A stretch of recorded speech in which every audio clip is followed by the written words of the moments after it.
Hey everybody, this is Don Miller, professional bassist, and you are watching Case for Bass. Keep it low, keep it down, and keep it dirty.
What's happening today, Greg? And who do we Well, have as a guest? I always like to say we have a special occasion with a very honored guest, but today is the rule. Today isn't the exception to the rule. Today we have Don Miller, and Don's a bassist who's played all over. And I'm just going to read you the fast list, but it may take a minute. Don's been with Dizzy Gillespie, Ira Sullivan, David Amram. He's been with Clark Terry, Dakota Staton, Ramsey Lewis, Mongo Santa Maria. He's been the bassist with Lonnie Smith, Larry Coryell, George Benson, Tony Bennett, Hilton Ruiz, Sonny Fortune, Frank West, Frank Foster. Also, Britney Spears, bassist for Britney Spears, musical director with NSYNC. I believe he played with O-Town.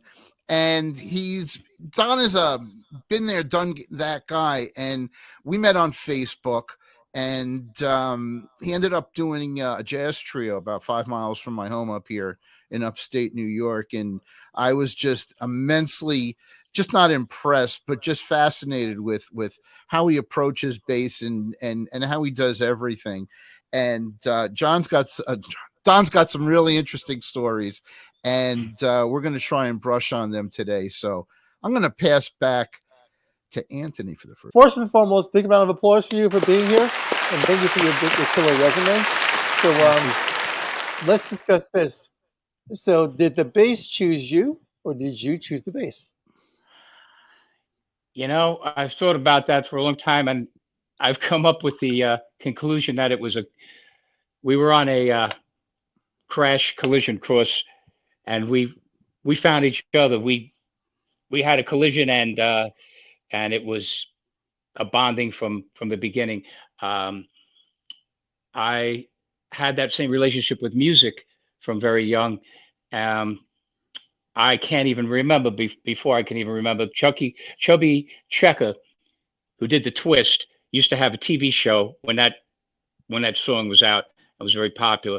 And my grandparents and my parents said they would come in and catch me doing the twist because he used to teach you how to twist. And I don't know how old I was, maybe 3, 4 years old at the Oh most. wow!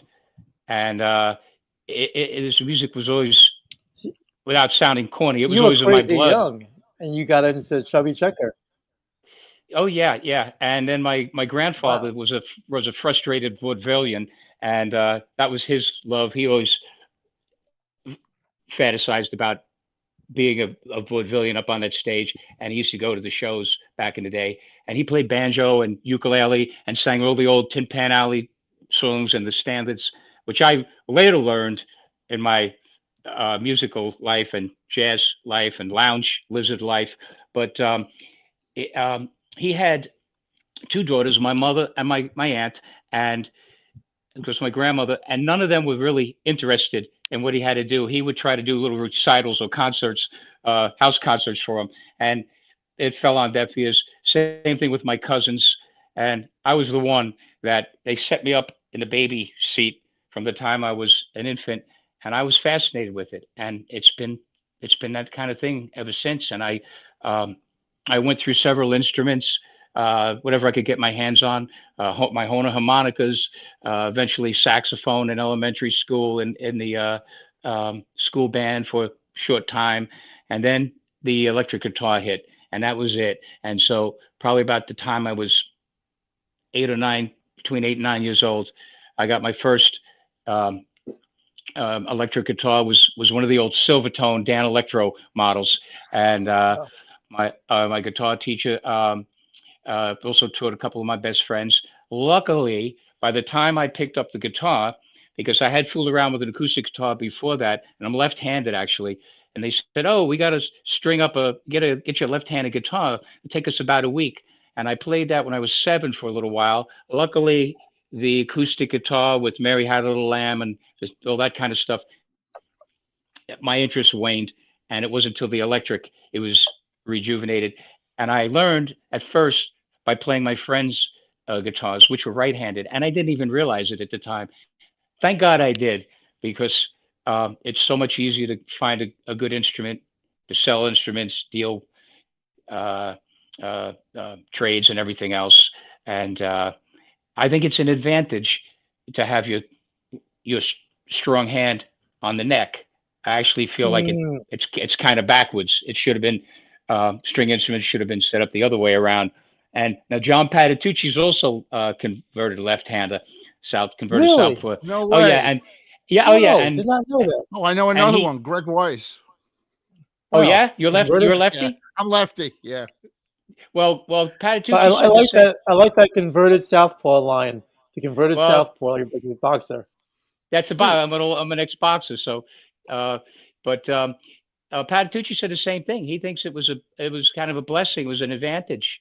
And anyway, at 10 years old, I switched to the bass, and from the electric guitar, because my friends had a band with two guitars and a drummer, and my best friends, and they said, "Well, if your parents will buy you a bass, you got the gig." So Nice. I asked around uh, some of the older cats, "What do you think about that move?" And they said, "Oh, it's a good idea. A lot less bass players, especially good bass players. You play bass, you'll always work. You'll have more work than you can handle." Because that was good for a good number of decades. But and I said, "Okay, give it a go." And here I am. So still Awesome. all these decades later. And but I might add also that I was attracted when I heard the great music in the '60s as a young kid. There was so much great music, and the bass. I didn't even know who the heck was playing on the Motown stuff, and Mm, that's captured me, and I couldn't understand how that cat was playing that. Even at my young age, I said, "How the hell is that cat coming up with this and playing that?" I later, of course, found out it was James Jamerson, but that drew me uh, to the bass, and of course, some of the great Paul McCartney lines and Jack Bruce, John Entwistle, and uh, Larry Graham, and all the great players, and that was it, man. It was in my blood. I got the bug. I got the wow. bass bug.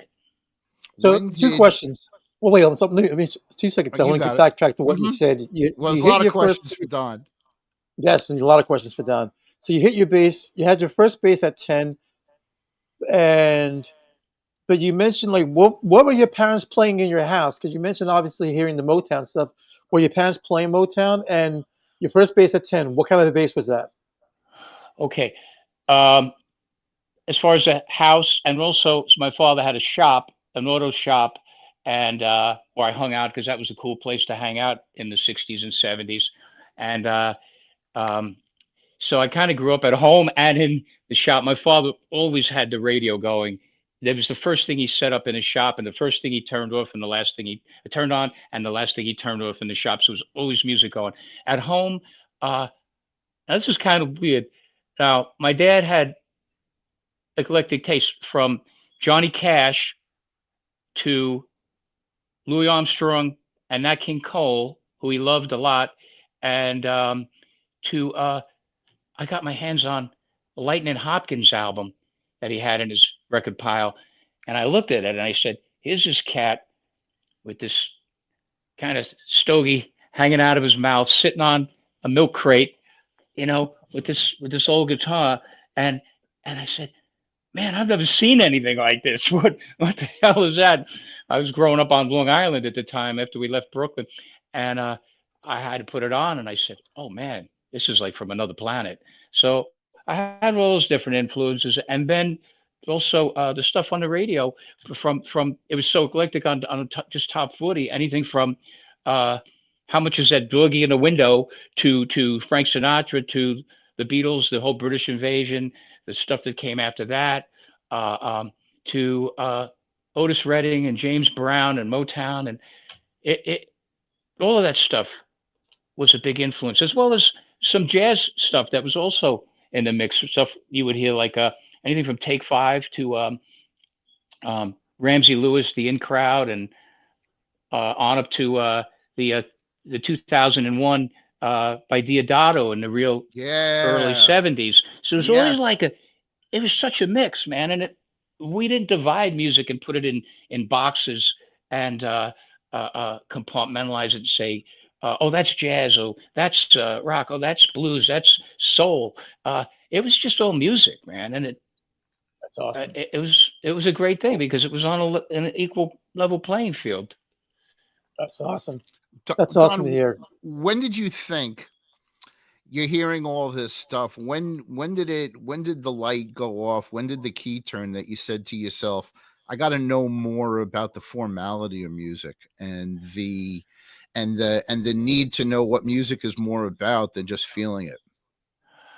Um, I'm gonna say, I mean, I had heard it a lot because there were people in pop and playing lounge gigs, playing even in rock bands that were older than me, a little ahead of me, that had already been that route. They already made that journey, and they told me about that. But I would say one of the most profound things was the first jazz album I ever got um, was in, I'd say, 1969, and I was a young kid. I would have been I don't know, maybe 13, 12 or 13, and it just come out at the time. Quincy Jones, "Walking in Space," and Oh it yeah. had Ray Brown. Hey, yeah, and it had Ray Brown on bass. Oh yeah. And I wore that album out. And like, again, it wasn't rock, jazz, folk, soul, blues. It Just was, it music. was, yeah. And I got the album. Um, I went in a record store. I said, small mom and pop shop, and I said, what are the good albums that you have, and what just came out that's real good? I mean, I'm a young kid, and the guy said, "Oh, you like jazz? There's this album here, Walking in Space." So anyway, I took it home, wore the hell out of that, the grooves on that, and when I got to Killer Joe, I Hmm. said, "Holy crap! What is this bass player doing?" It was another "What the hell's he doing again" moment, Yeah. and I can't tell you how many hundreds of times I played along with that, trying to cop uh, The the feels. feel, but also the riffs, the different riffs that he was playing, and try to get as much of it as transpose or transcribe as much of it as I could, and that was a big moment. And I said, how does somebody get to play like that? And then I got the Ray Brown book, and I started uh, Okay. realizing that these cats are real well studied. Some other cats said get the Samandal book. Even when I was just playing electric, get the Samandal books, 1 and 2, and go through it, get the fundamentals down, and then I started playing piano and wanted to learn uh, theory and harmony and reading and being able to actually write songs, compose, just be a total Mm, musician. And when mm. when Stanley Clark and Jaco and some of these cats came out, well, Mingus before that, I said, these are cats that are total musicians, man. No wonder they play like that. And their playing is different. It's more compositional. It's more integral to the music as composition, like a Bach line would be or something. Not maybe not stylistically, sometimes, yeah, but functionally. And I said, I have to do the same thing, give it my best shot to learn as much about the harmony, the theory, composition, and so on. And that's pretty much the whole deal right there. No, actually, that's incredible because you're one of the first people who said first bass players who said I have to learn compositionally because like you said it eloquently. Most people will think in just terms of it's very I would say very model focused. Like I'm thinking about the bass.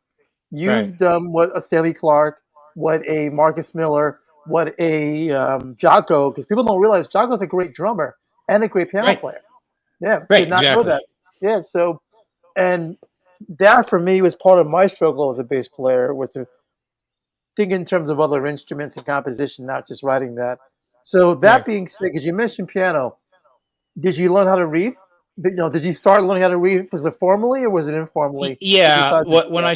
I started taking piano lessons, so when I was in let me see, when I was about close to 14, right before I started high school, my family moved us out to L.A. We were out in the suburbs, east part of the county, and I I got a piano, acoustic piano, and started taking lessons. And yeah, reading and I had a cat that was a friend of mine's father that was a very good pianist, and he was not only into the reading and the technical part of it, but he got me into some conceptual stuff as well. That was a little weird to me at the time, but now it's kind of old hat. But he said he will just turn out all the lights and be in a totally dark black room and start playing the piano with no visual stimuli and just total darkness. Whoa, And That's cool. that was a kind of a abstract concept for me at the time. wow, So yeah, I learned to read at the piano at the time, and but also the conceptual things. Whatever I could get my hands on and I could grasp at my young point of development. Um, wow. can you talk about like the first gig that you knew things were changing in a very positive way, whether it was musically, economically, popularity wise, that you knew that this life force that you were working on with the bass and the music was contagious with other people's stories. I'll give you I'll give you maybe three early focal points. One was when I was 10 years old when I first got my first bass. By the way, my first bass you'd mentioned to backtrack on that was a Hagstrom Oh bass. wow, Oh, okay, nice. okay, Yeah, okay, our cool. guitar teacher was had a sales a dealership with Hagstrom, and we all had Hagstroms at the time. That's cool. Um, yeah, but at 10 years old, we had a working professional band. We played some TV shows, TV radio shows. We did some big concert things at uh, for instance, like the Elmhurst Theater in Queens for the Wow. Macy's Christmas show. Another theater in Long Beach, Long Island, was an old theater from the 20s. Had a big old stage from the vaudeville days, and we played joints like that, and we did uh, periodically we did Sundays for like the teen and preteen dance, and so we that was a big turning point. Like I jumped right into gigging. Now, the next thing I would say is after we moved to California, and I started getting into blues and blues rock a lot, real heavy, and I met two different guitarists who are dear friends of mine to this day, lifetime friends, uh, and they just had that thing, man, that natural thing where you just pick up an instrument, no amp, nothing. It always sounds number one. It always sounds exactly like them and no one else. But just get a great tone, and just picture somebody like uh, Robin Ford or Larry Carlton or any number of cats. Not to mention Albert King and the three kings and the whole deal. Buddy Guy. They just have that sound, man. Now these my friend Rick King was like that, and shortly after my friend Gabe Parente, they had that thing, man. And when they picked up a guitar and started playing for the first time, I actually heard them, and back in our garage band days, I said, I couldn't stop smiling from ear to ear, and I said, "Holy crap, man! How do you get that kind of Mm. sound?" And like I said, they got the same sound on any guitar unplugged.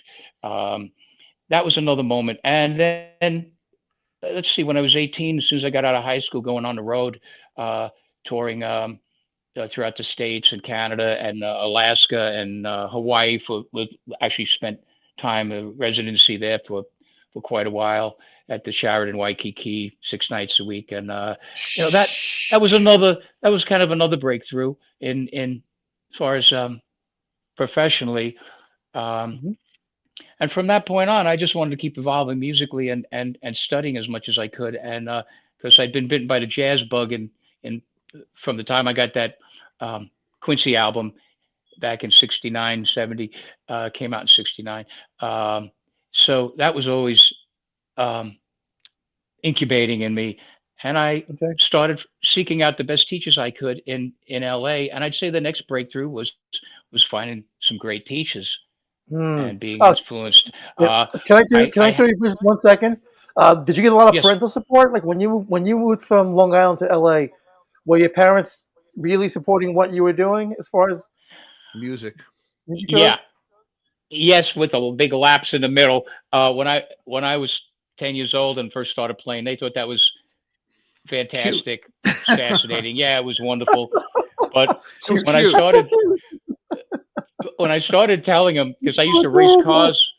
Oh, yeah, I used to race cars with my dad. I was drag racing when I was driving when I was 14 years old. But the go karts before that, uh, championship go karts racing. But and plus my boxing, my dad originally taught me. So when my interest started waning on other things and became more absorbed in music, and I said, "This is all I want to do," they started going, "Oh, oh," Yeah, and he's not going to be a doctor. yeah, and there was Forget a being a lapse through. lawyer. Well, yeah, it got Sure. the worst in high school. And then when I went on the road again, like when I told you after high school, I found a way to beat the system. I got involved. I said the athletes, because a couple of my good friends who were musicians were athletes, star athletes in high school. They didn't even have to show up to school. They didn't have to do any work. They didn't have to do anything. They're going to get B's and A's. Uh, all they had to do was show up to practice and the games. So I said, how do I beat the system? So I had an opportunity to join the jazz band in high school. Had an opportunity to also to take get into the choir class and um, also a music class. I says I'm going to take these three. I'm going to ace those classes. I'm going to get A's in them, and that's going to affect my GPA.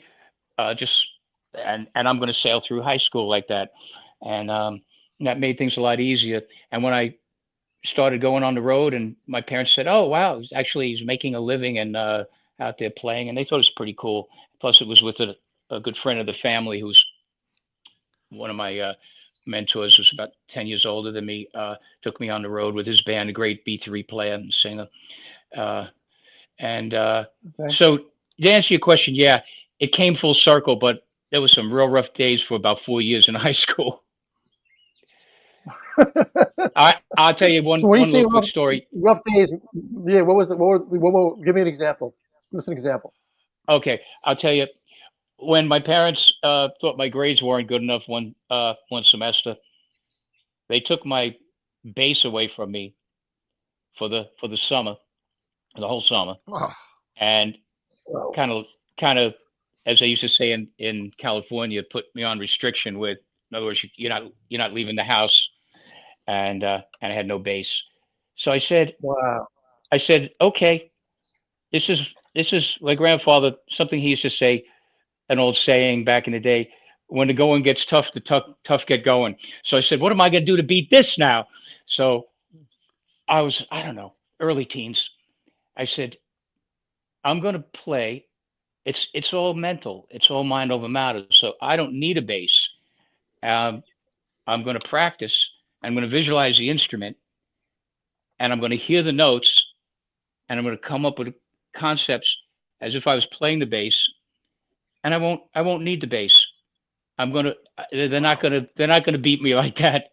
Wow. And Wow. this is what I did. And I spent the whole summer, whatever major portion of it, doing that. And I never left my room, man. My parents would then they'd come in. It actually kind of came to bite them in the ass because they'd come in and they thought they didn't know what to make. This kid's lost his goddamn mind, man. And I'm laying on the bed and I'm doing it. But you know what, man? That was probably one of the biggest jumps in my development up to that time because Wow. it Yeah, really visualized you were the and bird. You were the bass man in Alcatraz. Yes. You Yes. So were. how are you? Yes. How are you? How long were you playing the virtual bass for? most of that summer, most of Wow. that summer, That's incredible. and it was kind of the foundation of some of my my own developmental techniques that I later applied in my teaching techniques, which is um, positive visualization, setting up certain scenarios in your mind, and where, for instance, I applied the same thing to myself, but when in teaching, I would tell students, come up with a safe place, a place of peace and rest, of total positivity, and devoid of any physical boundaries or the physical realm. It Wow. could be anything. You could visualize yourself being in the clouds, playing. You could be any kind of scene, earthly scene, whatever it is for you. And then when you're practicing, if you make a mistake, fine, try it again. Try to figure out what you did quickly.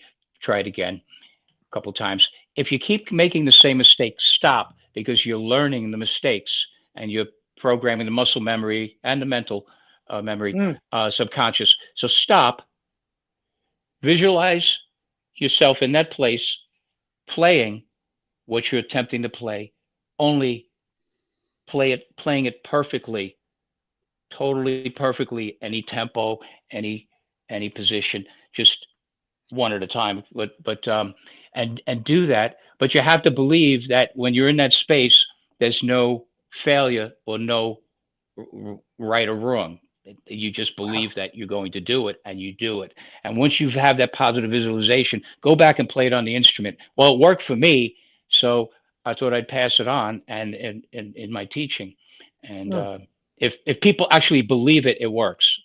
If you believe in Wow. it, it works. I I agree. mean, I think it's so badass because do you apply? I mean, it sounds like you're a positive affirmation kind of guy. Do you apply that with getting gigs, or do you apply that just across the board with your life, or just only in the bass playing realm? No, I try to apply it in everything. I did it when I was in boxing. Um, I where if you make a mistake, not only does everybody see you do something wrong, but you get the crap beat out of you too. Yeah. Right. It hurts. Right. You get pain. There's So Yeah. it's incentive. you have another inspiration. Yeah, but no, I try to apply it to everything. I try to apply it to everything Okay. I can. I fail in multiple times of in throughout day to day living, and I have to take a step back and remind myself and try to apply it and get through it like that. Okay. But it also sounds like you fall and you get back up. And obviously, look, I'm a combat sports guy as well, so I understand the consequences. I did a documentary with Kevin Rooney Jr. Kevin Rooney Sr. at his gym in the Catskills, and the incentive is you don't want your face to get smashed in. Because that Right, was always the incentive to keep your head up, keep your hands up. So you always guard your face. right. Move your head movement, chin down. Incentive is you don't want your face to get smashed up, so you get knocked out. So it Yes. sounds like you apply a lot of that into your principles of your life, your And playing. as we will, I think you're right. As we used to say in boxing, protect yourself at all times. So, Yes, and absolutely. I met Kevin Rooney and spent a little time with him one night when he was the guest speaker and on a play that he had consulted on. He was Okay. the chief consultant on Customato, and Yes. so we were. Kevin seemed like he was kind of a fish out of water with all these theater people. We were there early Yep. because we knew the people who owned the theater company, and they invited us. So we're sitting at a table, a few other people here and there sitting about. And it looked like I saw Kevin. He looked very uncomfortable. He was looking around, and then he saw us, and I guess he figured, well, here's a couple of weirdos. Maybe I can go over and sit with them. And he came over and he said, "Hi, how you doing? Well, you know, Kevin. Hi, how you doing? You How mind you doing? if I sit down with you for a little while? I won't be here all night. I gotta get up and talk and for whatever." And so we said, "Oh no, man." I knew who he was because being a big boxing person myself, and so I had a great conversation with him. And if I could share one part of the story, I we're the same age, Kevin Rooney and I, and I asked him. I told him about I had a boxing background, Golden Gloves, and all that, and that we were the same age. I said, I noticed this in music as in teaching. It's not the same across the board as it used to be. Sure, there are great students, there are very motivated people, but it's not the same uh, across the board intensity, dedication, whatever. Um, what do you? Um, and I didn't let the proverbial cat out of the bag all at once. I just said, "What do you see today from back when we were boxing?"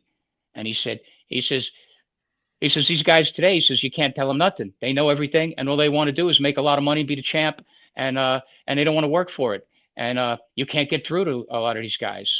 And he told me about a couple of boxers he was working with from um, a couple of different foreign countries that they had different work ethic um, that had good hopes for. But so I told him what I told you, and we were like on the same page as far as teaching and sharing information. It didn't matter if it was boxing or it was music. I don't think it matters if it's auto mechanics. It's just a different mindset. This is really fascinating. From talking to you, we've been talking for a few weeks, even maybe a month or two now, and you told me that your travels had led you down to the Miami, Florida area where you were playing for a while. Yes. And what was it like? What was it like gigging in? Well, you said you were gigging in Hawaii. So what was it like gigging in Miami? Who did you become friends with, and how did it grow your playing? Yeah. Well, other than warm weather, uh, there's nothing in common with Hawaii and uh, Florida and Miami to me. But when I first moved there I can tell you it was April of 1980 after I left LA. Um, I didn't know anybody, and I was going around to different clubs, any place there was music. There was a great world class jazz club in Fort Lauderdale called Bubba's, had all the biggest names in jazz that they were all still alive at the time, just about all of them. And I used to go see them there. And then some of the local places with the um, I hesitate to say local musicians, but as a great singer, Alice Day, that I had later worked with, that used to do was also a great jazz radio host. Used to say artists in residence, and we had great artists in residence. There were fantastic musicians down there. There were some great teachers. It was great for me because I had a lot of inspiration, and I hooked myself up with then again some great teachers.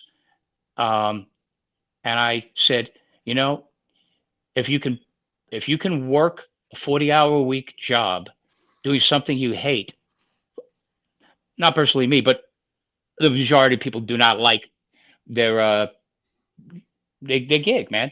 And if you can do that 40 hours a week, and if I could work out boxing and train, which is torture, and get in a ring and get hit, I can surely put 40 hours a week in on my instrument and practice at least 40. So I did a minimum 40 hours a week.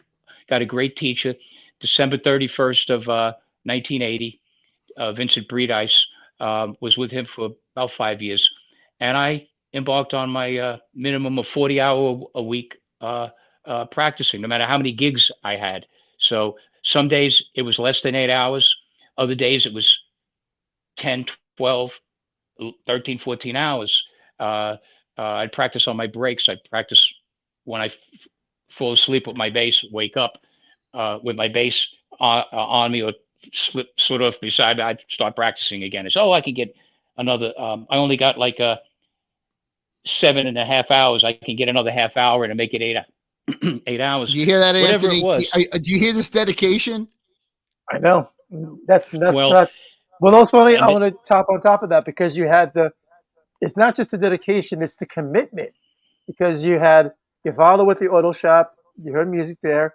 You're a car guy because of your father and your father's influence. So therefore, the inner workings of doing repairs or upgrading or doing anything that involves restorations. Then right, you had the discipline as a combat sports boxer, and that right. all comes. At some point, it does come together. Do you have a cat? That's the next question I need to ask you. Ah, Do you have a cat? don't ask. What do you? He has a sanctuary. What do Do you I mean? have a cat? Yeah, We, yeah. yeah, he My has a Okay, new good. cat. my my my He got much pretty boy Jake. my much better half and I have founded a not-for-profit sanctuary, rescue and sanctuary. We don't adopt out; we just provide permanent. We give them a permanent home, mostly senior animals, animals with physical disability or disease, uh, um, abused animals, unadoptable animals. You know the ones that get the real bum rap, man. And so dogs and cats. We kind of specialize in cocker spaniels, but we don't exclude an animal in need. And cats, Wow. a lot of cats. Um, so yeah, we do have a cat. Yeah. That's cool. I had to throw that in there. Greg, I think it's about that time. Oh, can I Um, can I add one thing to the teaching before we get too far away? I wanted to also say Sure. that my teachers in LA, a couple of them, Jamie Font, who did a lot of different things with Chick Corea. He's on like the Mad Hatter and Tap Step, and he plays either piccolo bass or string bass parts. He was a great teacher. From him, I went to John Novello, who's the founder of the keyboard Niacin. player Yeah, John was Nice. who played great with Billy Sheehan. musician and a Yep. great teacher. And I actually played in his fusion band that predated Niacin. It was called Journey to Source. Wow. Yeah, so I was a student and bandmate, and Um, that, before we get to the next phase of this conversation, I was talking to Don once, and I had just mentioned like what kind of inspiration Jaco was to the bass world. And Don, I think you knew him, you played yes. bass with him. Could you take a few minutes and tell everybody how did you meet him, and how do you get face to face talking about what the instrument is about? Well, when I moved to Florida, I was living in Fort Lauderdale. Jocko's from Fort Lauderdale. I think he was about 6 when his family moved from Philly down there. So he grew up there, and then he was a Florida boy all the way. I mean, he cherished his Philly roots, but he was a Florida guy, Fort Lauderdale, and I started knowing people who knew him or had played with him because it's a smaller community than, let's say, being in LA. So a lot more people kind of, won't say everybody knows everybody, but a lot of people know a lot of people. So I kind of had that secondhand connection. But when then I actually saw him in person. I was at a Sunday afternoon jazz gig in 1980, and his brother-in-law, Paulie Hornmuller, who was his wife Ingrid's brother. He's an excellent drummer. He had a band with guitarist Randy Bernstein. He's a recording artist, has a bunch of records out. Anyway, bunch of good cats. And Jocko knew all these cats well, of course, his brother-in-law. And he came in like gangbusters, like Jocko style. And I'm going to quote him directly. So it's the R-rated part. He comes walking in the club, and it's just like the bright lights of the sun behind him. It looks like the surreal image. Here comes Jaco. Hey man, hey, what's happening, man? Hey, I just got these tapes, man, from the studio for the new album, and this shit's a motherfucker, man. Yeah, man. I got a cassette. Gotta put it in the go up in the DJ booth and put it in the cassette player. Yeah, man. Come on, I'll take you up there. He puts it in. It was the mixtapes from Word of Mouth.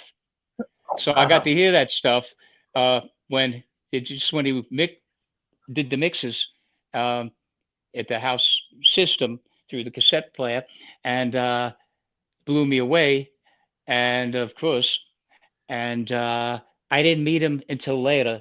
I don't know exactly how he knew of me because everybody knew of Jaco, but he knew of me secondhand because I took over his old gig with Ira Sullivan, and he had heard, I'm the new cat that was playing with Ira or something. I surmised that. I guess the band that Ira had in the '70s was the great Alex Dawkey on keyboard, who played on Continuum on Jaco's first album, played Rhodes, Bobby Conamo on drums, and Ira, and sometimes Joe DiOrio on guitar, the great Joe DiOrio. Now, it was then after that, Ira rather had a band with the trumpet legend Red Rodney, who played with Charlie Parker. Ira did too, but Red played with him quite a while. They had a great band together on Electric Musician, Bruce Lundvall label at the time. So he did that for a handful of years. Now, when Ira came back off the road, put his new band together, long story short, I was drafted into the band. Ira offered me the gig, and Ira was beyond legendary in Florida, but worldwide, but beyond that in Florida. And I couldn't believe, I was going to play with Ira. And that led to that. And so I guess I was the next steady bass player in Ira's next actual steady band after Jaco, with that lapse in between there of a few years. So that was our connection. So we had a commonality. We met, cutting to the chase, what you're talking about. What was it like sitting down with Jaco? Jaco was a great guy. He had a childlike nature that he never lost. That inquisitive, childlike type of nature that also, like another bass player that I had known, the late Charnette Moffett. He was the same. He had that as well, inquisitive, curiosity about everything. But anyway, Jaco was like that. But Jaco was super intense person. Sometimes talking to him, it was like the laser beams coming out of his eyes, man. I mean, he was so focused and so intense at the time. And we talked music. He also encouraged me. We talked a lot of music. I had some lessons with him as well. He focused on the same things, reinforced my curiosity of learning everything about music theory, harmony, composition, be a total musician. And any great player is a total musician. And he hit me to a couple of things like the Hindemith book, Elementary Training for Musicians, and who my teacher, Vince Breedice, worked with me out of as well. And we said, wow, Vince, this is elementary. This is hard shit. And Vince said, the key word here is musicians. Elementary for musicians, not supposed to be elementary for anybody. Yeah, Paul Hindemith was the great 20th century classical composer, and sure. So I got a lot of that from Jaco. What I learned directly and indirectly, from him was a lot of people focus on his facility at the time, which was especially what was going on then, was stunning. His tone, of course, but sometimes it gets a little bit stereotyped into his tone being that kind of treble jazz bass pickup, burpy, mid-rangey kind of a sound. And of course, his tone was a lot greater than that. listen to his medley of Herbie Hancock, "Speak Like a Child," and his tune "Giroux" on the first album, and he goes from the from that the real poppy kind of a sound to the real super legato singing tone, and goes back and forth, and almost upright sounding, but Mm. very sustained type of tone. The other thing I learned is that he was so much more than the playing that it gets kind of lost on the wayside. Is his compositional skills were remarkable. I mean, Mm. you listen to something like Three Views of a Secret. I mean, it's a masterpiece, but he had so many great tunes. Uh, Mm. um, the bass vehicle, Teen Town, of course, but compositionally, Three Views of a Secret. The other thing I would add to that is his time. People don't say they didn't say, "Oh, Jaco is time. I want to have great time like Jaco." That was one of the greatest cornerstones of his playing. His time was Mm. impeccable. His time was impeccable.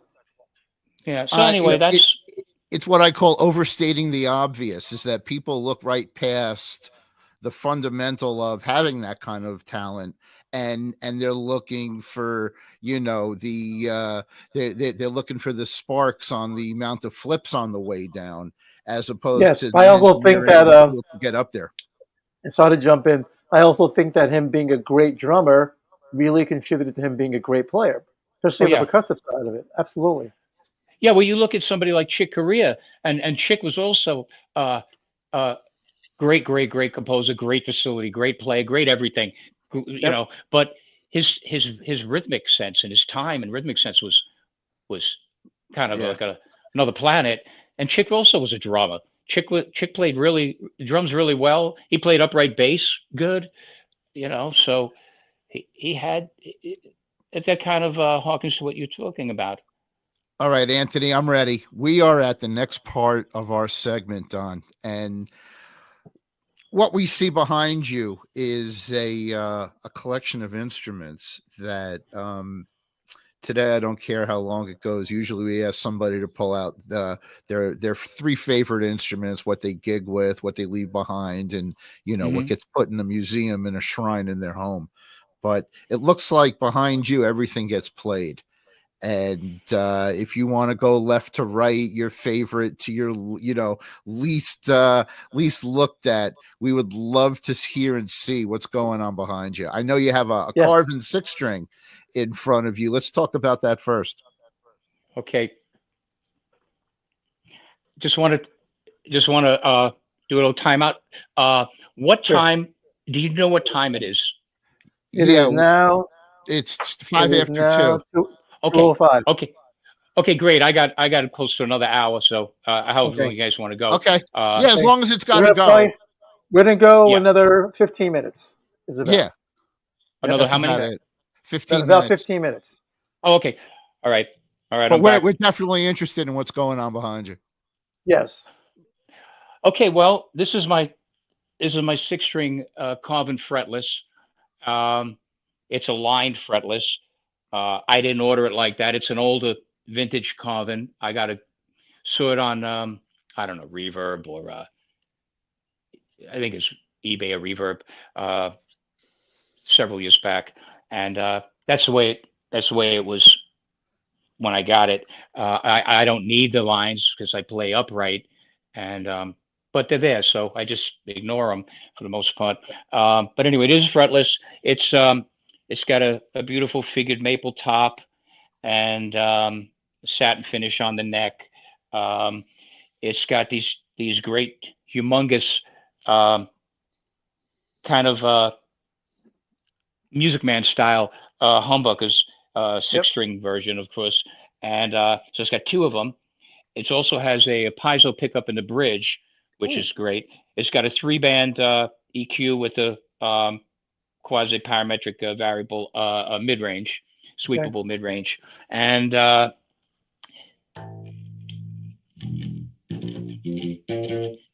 so, like, for instance, it's right now, you've got a pan pot volume pan for these two pickups, pan for the bridge, the two pickups, magnetic pickups with the piezo, which is this. So if you just want to get, for instance, the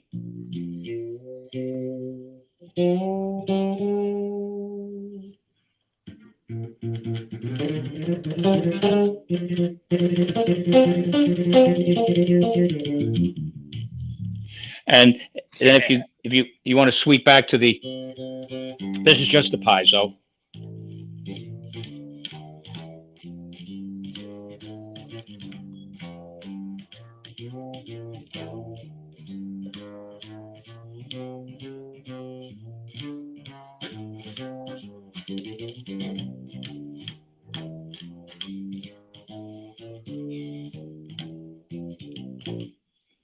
And then you Nice. blend them together right in the middle.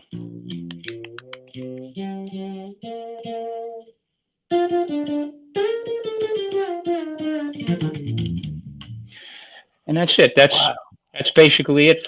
Functionally, what it does. And Very, very nice. Very nice. thank you. It definitely gives an acoustic tone to it, not just like a Yes. fretless electric. Now, Carvin Yeah, was a big.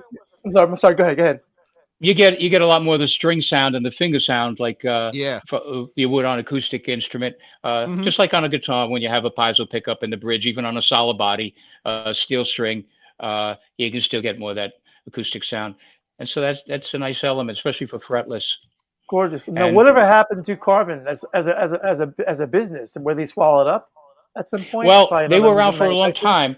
They were around for generations. What I know about them, with not getting into all of the minutia, I didn't get into like the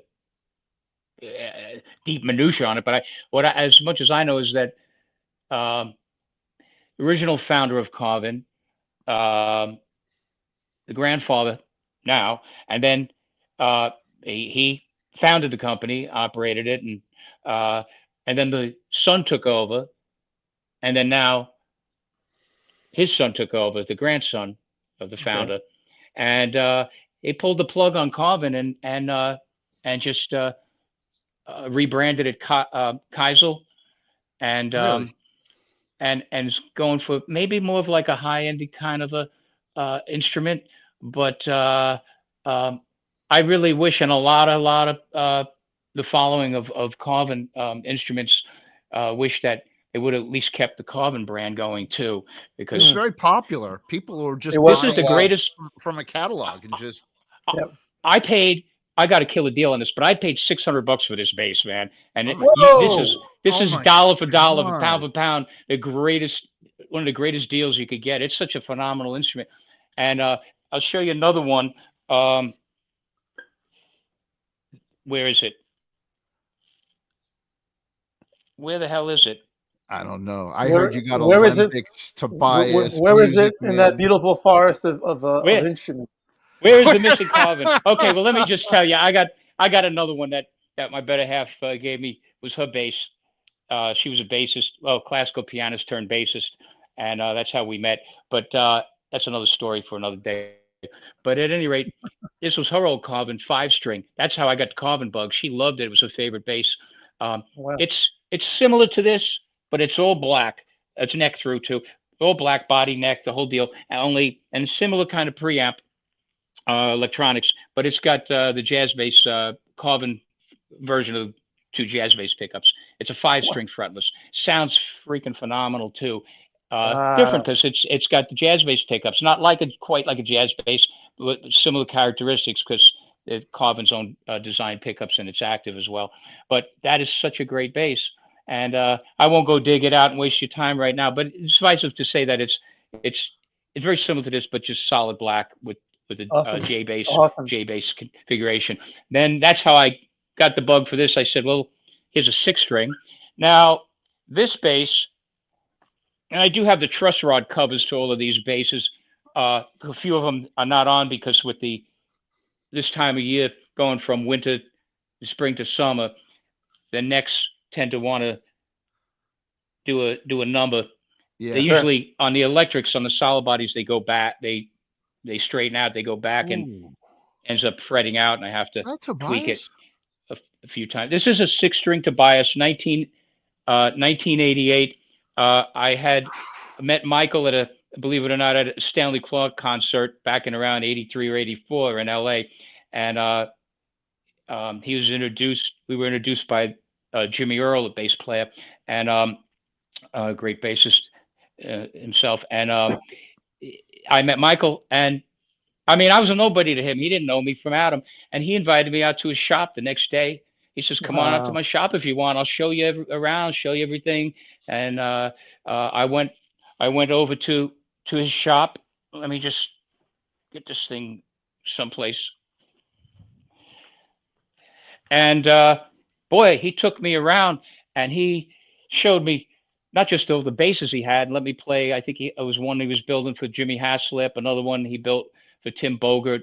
Uh, Original bases from Vanilla Fudge, Cactus, Beck Bogert, and Abbasi. Oh yeah. Anyway, so he just kept giving me these bases, and again, he didn't know me from anybody, man, and he was so gracious. And I said, Mike, I want to have a 6-string bass made. Um, I'd love to have you make it for me. And it wasn't until March of '88 that I got it together.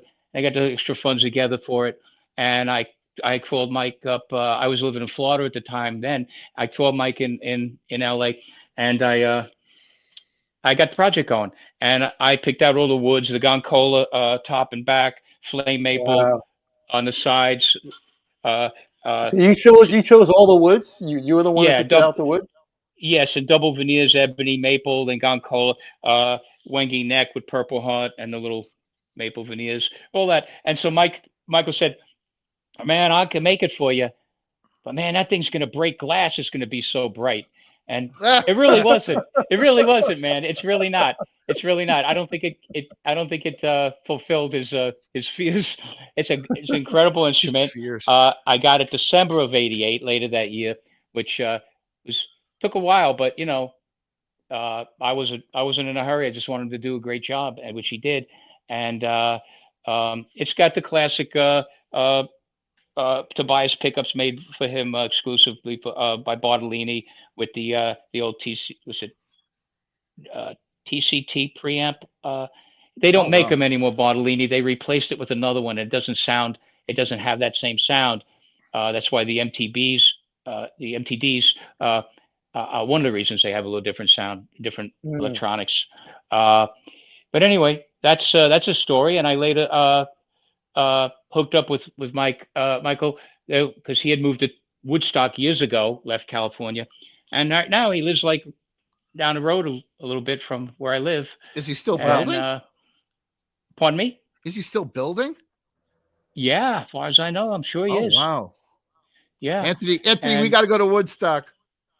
Yes. so It's all I'll happening go in through. Woodstock.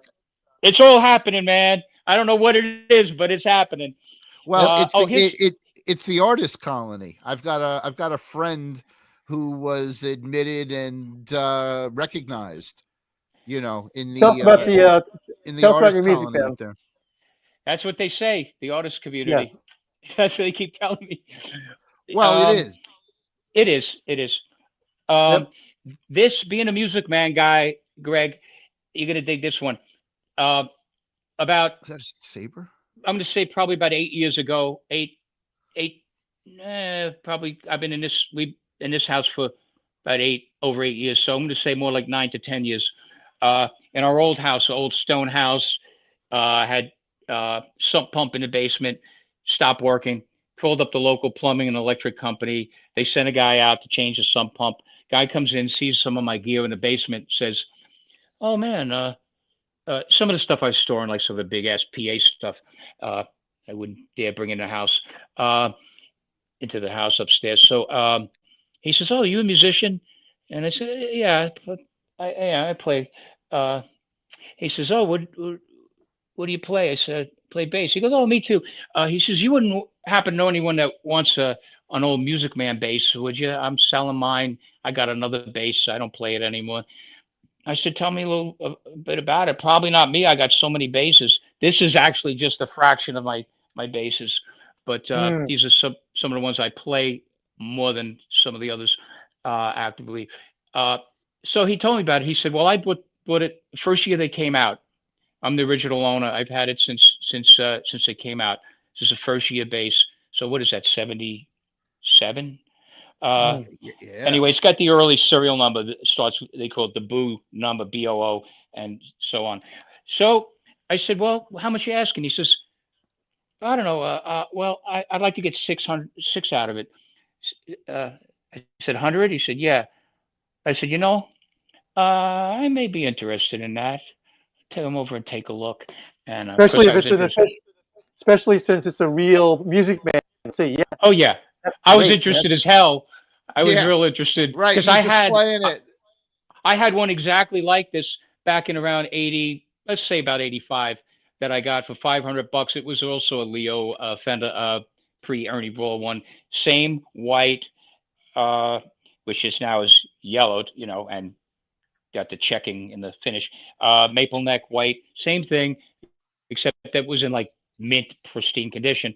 And I sold it. Didn't want to, but I sold it because I got the opportunity to buy one of my alembics. I got a bunch of alembics, but for $700 for a Series One long scale. Well, those things Mm. retail at their retail price on that is like over 30K now for Right. Series One. 30 Right. Series Two is a little higher, a few grand higher. But so I didn't do bad because I got it for $700, but I needed to sell my Music Man to get 500 back out of it, and I regretted it. So I got to replace it. This one's nice and relic naturally, and it's a great bass. The preamp didn't work.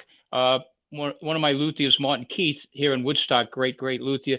He happens to be real hip on. He's good with electronics too, uh, bass electronics, and he actually knew the electronics to the Music Man and the wiring color code and everything. So he put it back together. Somebody completely aborted Wow. everything, It and happens. he had a shim made from a machinist so that to put under the nut, truss rod nut, so I could get proper adjustment out of it. And that's it. He got it going. It's fantastic. Wow. Love it. Music Man, Wow. first year, Music Man Stingray. You asked what was my first bass. This is my second bass, not the exact Okay. one, but the exact model, color, everything. I traded that bass. Wow.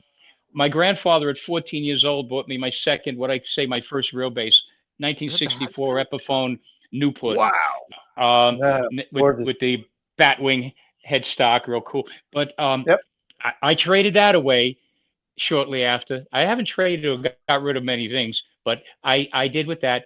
But that led to a two-tier trade. I traded for a modern day late model jazz bass in the very early 70s. It was like either late 60s, turn of the 70s, diamond inlay, block inlays, binding, that era.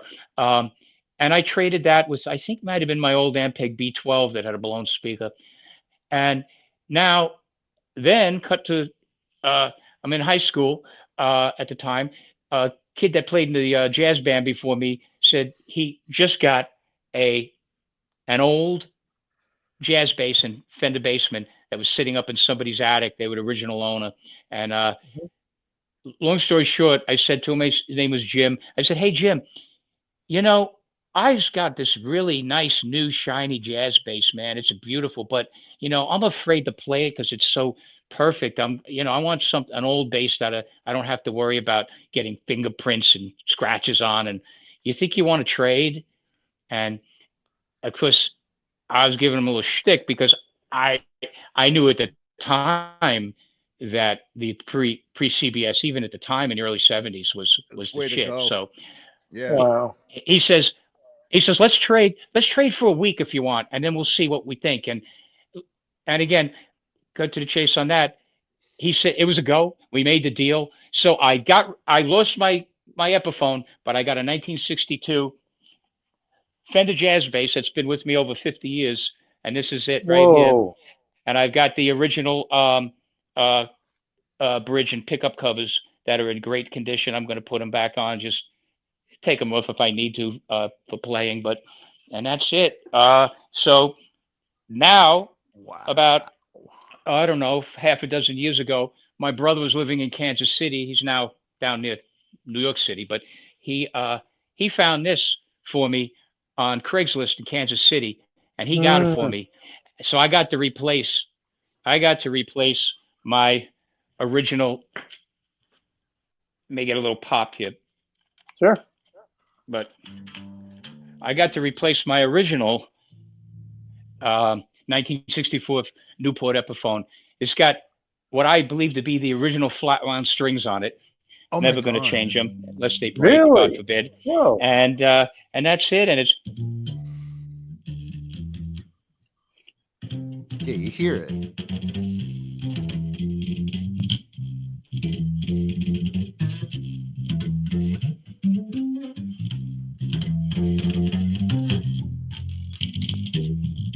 so it's got that thump, man. And Yes. that's going through a little 8-inch speaker too. So Mm. Anthony, do you hear when Don plays? Everything sounds like he doesn't, like there are no frets. Like it's all Sounds fluid. everything's. It sounds like Do you there's hear no that? frets, and it sounds effortless. It sounds effortless. Yeah. And it sounds good. A la your conversation earlier about the guitar players who grab any instrument and made it sound good. You Yeah. kind of have that same quality. Just when I saw Don play at the farmer market, the Soulshine market down here in Pine Bush, and he had set up his his upright, and he was going through a 410, and he had an Ampeg head. 4/8. 4/8. Those There are it actually was. 8-inch speakers. Oh Yeah, my God. I have 410 cabinets, but that actually has got 4/8 in it. And I got and it was so I don't want to use the word traditional. It was classic. How when you could tell in his head that when he's striking the upright bass, that the creation of tone is bigger than what's coming out of the instrument. Nice. And it's just, you hear it all. It's like, well, you ready? It sounds like Ray Brown. If you ever listen to Ray Brown, not to say that he's going after it or you try and get it. And we've spoken about this with other people, but your influences eventually seep out of you. Absolutely. Let's go. Let's Yeah. continue with the. I want you to continue with the Alembic as well. Like, grab the Alembic and then we'll continue talking. Yeah. Okay, I can't plug them in because they have the proprietary 5-pin XLR. They do, Really? and if you do run, with an external power supply, and this Yep. has actually has red LED lights on the side. Oh Gorgeous. man. It's Whoa. I don't know if I was on camera. I just but want to say, here Don and Anthony, it's the first time in this series that we've ever been exempted from an example because of a proprietary pin position. Well, Absolutely. it has a standard 1/4-inch jack, but it's stereo. It runs on two 9-volt, 18-volt system. But I don't have stereo. I don't have the connections for it. But this is a short scale Series 2, which is Yes. basically it's the same as the original Alembic, which is they later called the Series 1. Don't tell because they Victor came out- Wooten, he's going to want it. Yeah, yeah. This one's going to the grave with me. But this has the Series 2. The difference is instead of it's got a low pass filters. So what that does is you sweep it through the range. You get a resonant peak with a sharp roll off after that. Wow. If you sweep through it, it's kind of cliche, but if you sweep through it, you could back and forth, open and close the circuit. You'll get a wah, like an ultra wah effect. Like a But, clavinet. Nice. yeah, but I don't use it for that. You just set it at a particular frequency point. If you open it up all the way, then you boost the frequencies all the way up to the top, and it's wide open. But anyways, as you back it off, it's as I described. Now they usually have the Q selector, which is a 3-position switch. But on the Series 2, they have just a constant selectable rotary pot for each pickup. It's totally stereo. And then the master volume. It's not. That was kind of before it became fashionable to put a volume and blend balance. So they had the two individual pickup volumes and the master. And then this is just the front, both back and forth standby. The standard low impedance.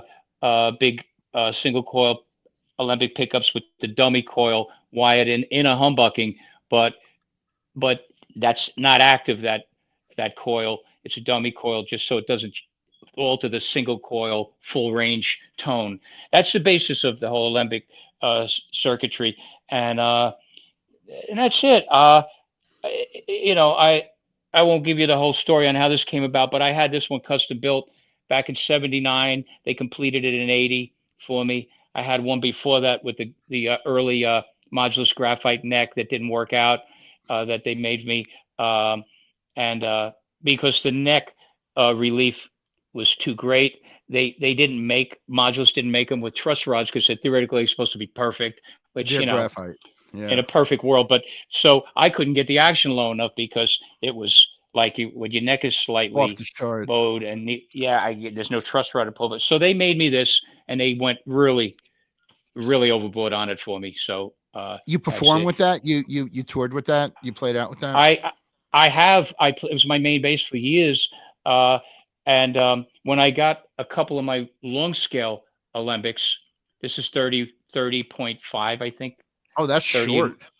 Yeah, Wow. just like a Gibson. It's just I think it's the same as that Epiphone, which is a total Gibson anyway, made in the Gibson factory back then with all Gibson parts. Anyway, this now I had the 34-inch, two of them mid '70s ones I Right. acquired too. So what I did is I tuned this to the tenor tuning ADGC, and I use it for Mm. mostly lead work, solo, and melodic work, Wow. and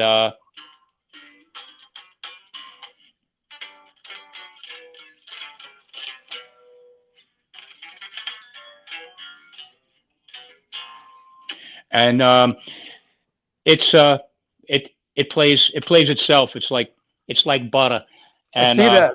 We see that. That's crazy. now this this is I traded an early six string alembic that I had to make me, which didn't work out earlier in the '80s because they weren't tooled to be able to make wider pickups and the bridges and the you know they so they crammed what they did is they just basically put six strings in a space this wide, and it was just too close. It was like playing about like a classical guitar spacing.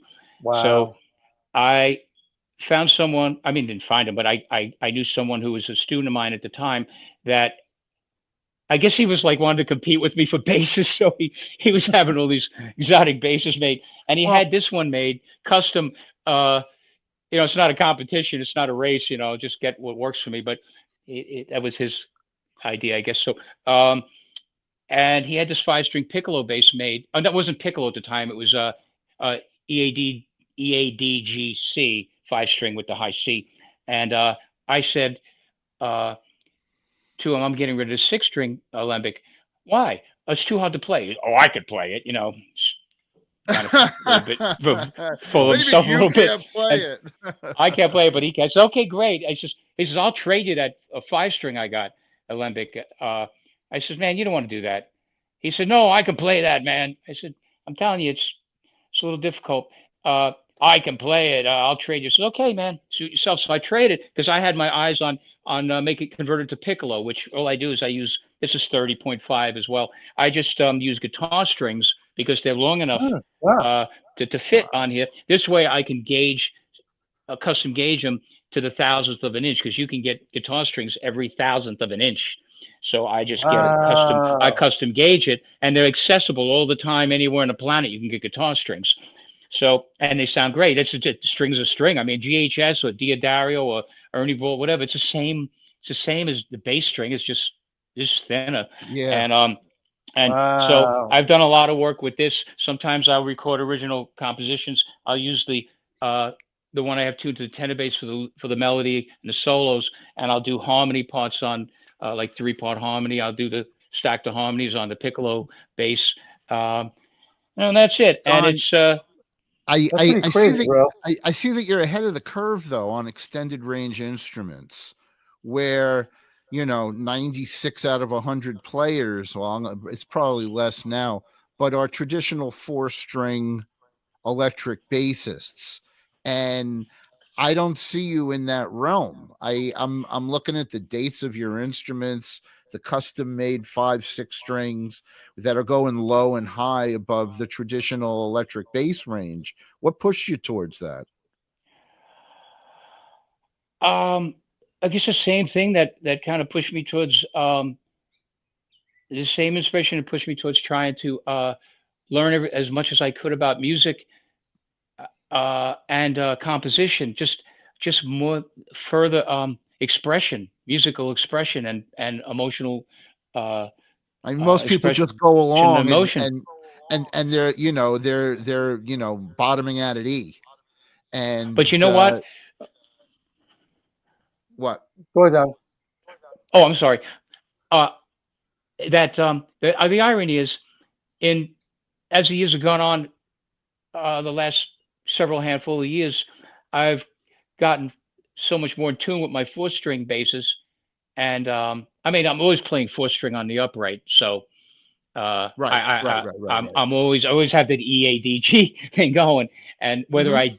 even if I don't do any of the electrics 4 strings, but I started getting real into that and getting kind of going full circle and traditional uh, tone because everything was clean. The clean voice, get cleaner, cleaner, cleaner, cleaner, more Yeah, responsive, yeah, yeah. instantaneous. The note comes out before you play it. I mean, Whoa. it's so clean. It'll do your laundry, whatever.